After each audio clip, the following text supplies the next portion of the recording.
Pemirsa, pembatalan PPKM level 3 saat Natal dan Tahun Baru Nataru diapresiasi stakeholder pariwisata. Salah satunya Indonesia Hotel General Manager Association.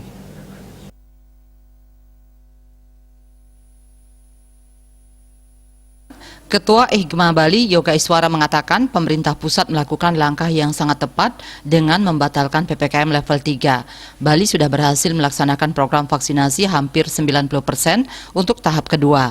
Penerapan sertifikasi CHSI juga sudah mencapai 2.357 industri di Bali. Dikatakannya kedisiplinan masyarakat Bali dalam penerapan protokol termasuk yang tertinggi secara nasional. Terpenting kasus terpapar di Bali terkendali. Menurutnya, memaksakan Bali untuk menerapkan PPKM level 3 sejatinya langkah yang blunder.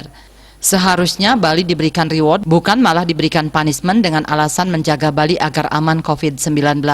Dukungan strategis pemerintah menjelang Nataru seharusnya lebih difokuskan pada pengawasan pintu masuk Bali yang ketat sesuai aturan yang berlaku. Penerapan risiko manajemen adalah kunci keberhasilan program recovery dan renewal di Bali. Pemerintah harus siap berkolaborasi untuk bangkit, jangan sampai takut yang berlebihan, apalagi membuat kebijakan yang kesannya kontraproduktif dengan keadaan yang sebenarnya. Diharapkan pemerintah pusat bisa lebih terbuka dan juga siap mendengarkan rakyat Bali. Tidak terkesan Bali dikorbankan untuk kepentingan atau agenda tertentu.